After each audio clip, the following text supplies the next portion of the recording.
They build you up, and then once you get there, they're so quick to tear you down. Janet Jackson is telling her side of the story. On the other hand, if you feel like you want to get out there and show him that he just lost the best thing that he ever had.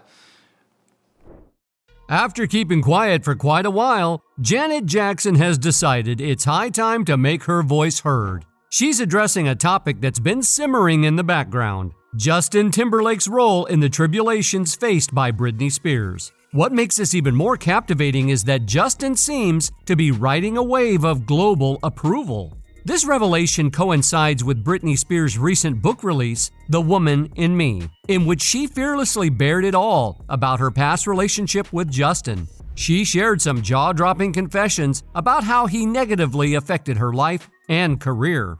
There's a notion circulating that Justin Timberlake may have propelled his career by employing prejudiced attitudes towards women and racially insensitive themes. The big question here is, what do Janet Jackson and Britney Spears have to say about all this? If you're eager to get the inside scoop, you'll want to stay with us and watch this video through to the very end. We're diving deep into their perspectives and insights on this utterly riveting issue. Applebaum had to make a decision. It seemed like that was the end of the video shoot.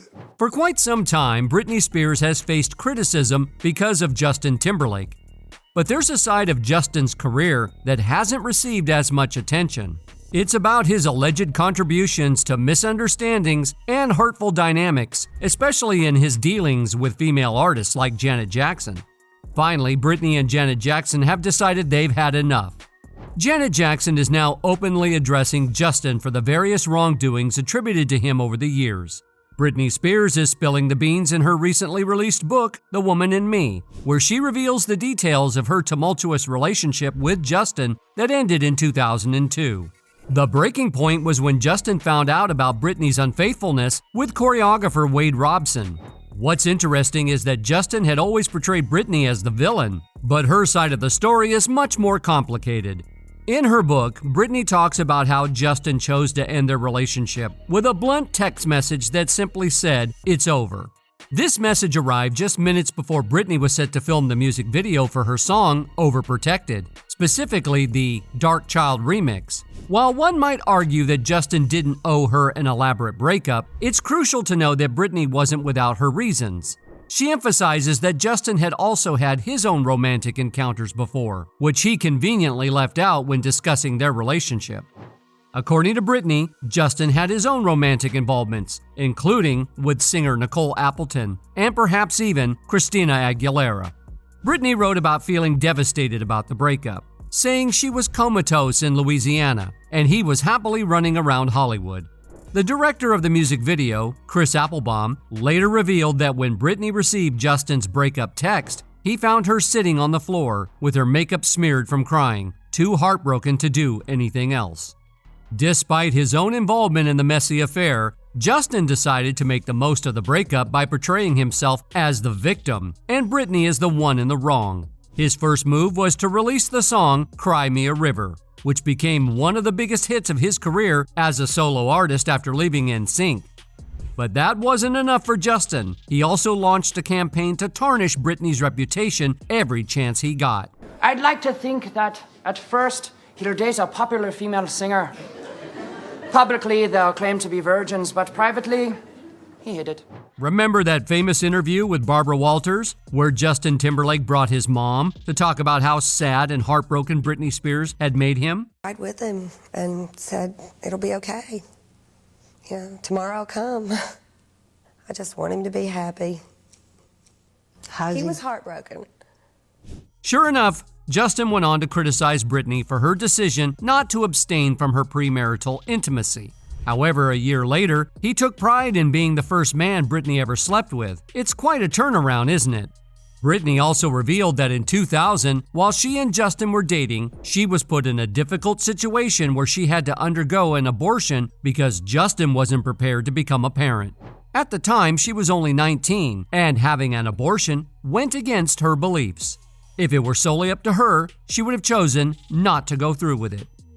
Britney wrote, "I love Justin so much. I always expected us to have a family together one day," Spears wrote. But Justin definitely wasn't happy about the pregnancy. He said we weren't ready to have a baby in our lives, that we were way too young. If it had been up to me alone, I never would have done it, and yet Justin was so sure that he didn't want to be a father. Tragically, Britney couldn't even get proper medical attention after the abortion because Justin didn't want anyone to know about the pregnancy.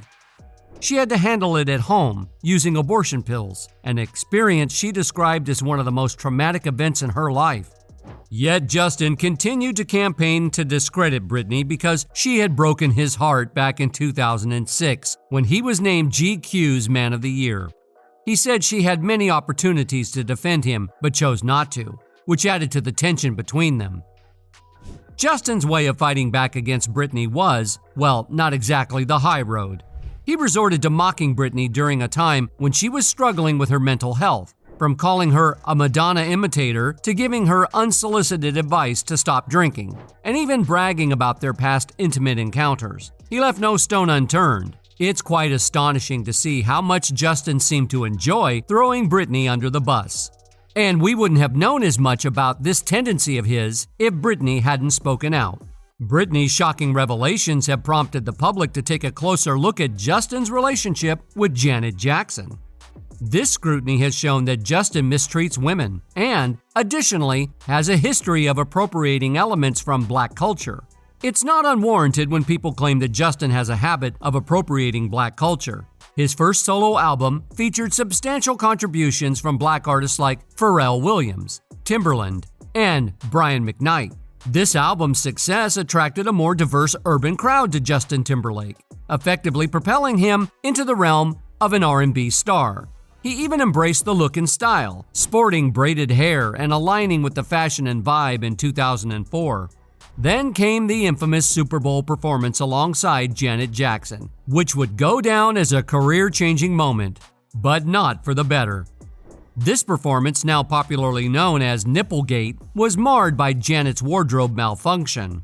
During the rendition of Rock Your Body, Justin inadvertently exposed Janet's entire chest. Although many believed it was an accident, some speculated that Janet and Justin had planned it. Regardless, what followed was unjust. Janet should not have borne the consequences alone, but Justin wasted no time in shifting the blame onto her and essentially hanging her out to dry. He even made jokes about the incident. Janet faced severe repercussions, including being banned from attending the Grammys, being forced to issue written and video apologies, getting canceled from scheduled shows, and having her songs removed from radio stations. The media and even her Mickey Mouse statue were removed. This backlash significantly impacted the success of her next two studio albums. In stark contrast, Justin was, in a way, rewarded for his role in the incident. He was allowed to attend the same Grammys from which Janet was banned. It's interesting how he managed to turn the whole situation into something that he found embarrassing for himself, despite the much harsher impact it had on Janet.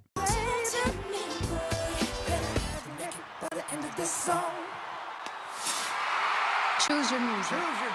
Choose to be different. Justin Timberlake seemed to evade any substantial consequences for his role in the incident during the Super Bowl performance with Janet Jackson. He even experienced a surge in popularity, landing roles in movies and collaborating with a host of black artists, including Usher, Jay-Z, Beyoncé, Snoop Dogg, and Nelly. In 2006, he finally offered a somewhat apologetic statement during an MTV interview. But it was far from a direct and heartfelt apology to Janet. Instead, he essentially absolved himself from blame and pointed fingers at the industry, suggesting that women and black people were treated unfairly. Justin's statement conveyed that he only bore about 10% of the blame for the incident, framing himself as an innocent caught in an unfortunate situation. Meanwhile, Janet, who faced the brunt of the backlash, didn't engage in a media frenzy to shift blame onto others, even though the incident had profoundly hurt her. She expressed a sense of betrayal from someone she had considered a friend. A person who used to be a fan even said, "As a former Justin Timberlake fan, I cannot wait for his downfall. The way he treated Britney and used their breakup for fame, throwing the Janet Jackson under a bus, he should be canceled." I can't even say he's a mediocre white man because he consistently harms women to get ahead. Now we want to hear your thoughts on this.